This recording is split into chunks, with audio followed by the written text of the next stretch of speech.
وادی مہران سندھ کے ایک بزرگ ایک علاقے شاہ بندر تشریف لے گئے۔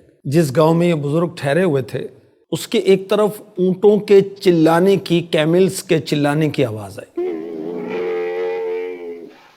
اس بزرگ نے پوچھا اونٹ کیوں بلبلا رہے ہیں، کیوں چلا رہے ہیں؟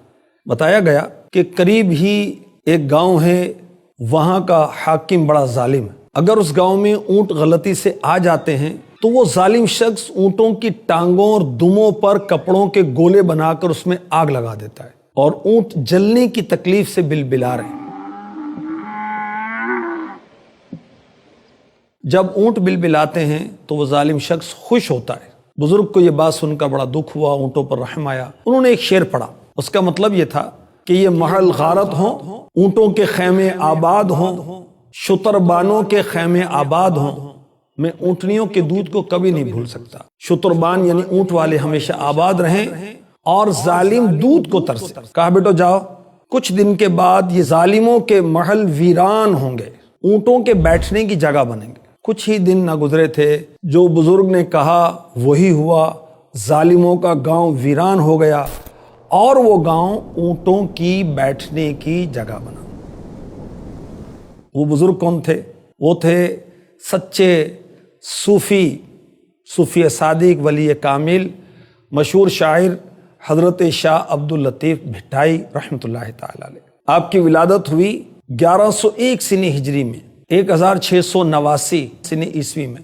آپ کے والد کا نام سید حبیب شاہ رحمۃ اللہ تعالی علیہ، علاقے کے بڑے بزرگ تھے۔ آپ کاظمی سید ہیں اور آپ کا سلسلہ جو ہے مولا مشکل کشا کرم اللہ تعالی وجہہ الکریم سے ملتا ہے۔ دینی تعلیم بھٹ شاہ سے قریب ہی ایک گاؤں میں آپ نے حاصل کی۔ علم عرفان کے پیکر، ہر وقت اللہ کی یاد میں مست و محو رہتے تھے۔ آپ کی عمر جب 26 سال کی ہوئی تو آپ نے مخلوق سے کنارہ کشی اختیار کر کے ریت کے ایک ڈھیر پر قیام کیا۔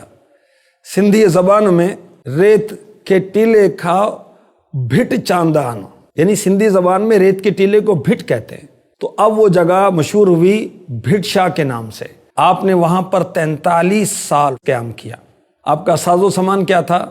2 پیالے، ایک اسٹک، ایک چھڑی۔ دیکھیں بزرگ کتنے دنیا سے کنارہ کشی اختیار کرتے۔ آپ کا نمایاں کارنامہ کیا ہے کہ آپ نے سندھی شاعری کے ذریعے سے اسلام کی تعلیمات کو عام کیا۔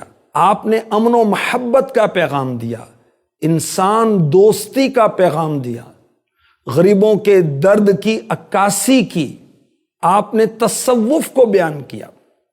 آپ کی شاعری میں ہے فیضان قرآن، آپ کی شاعری میں ہے فیضان مثنوی مولائے روم، اور آپ کی شاعری کو قومی ورثہ کہا جاتا ہے۔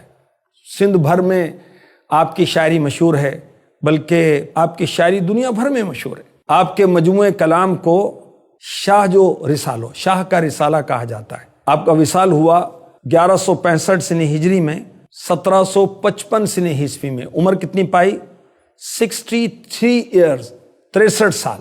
14 صفر المظفر کو بھٹ شاہ سندھ میں آپ کا عرس مبارک منایا جاتا ہے۔ اللہ پاک کی ان پر رحمت ہو اور ان کے صدقے ہماری بے حساب مغفرت ہو، آمین۔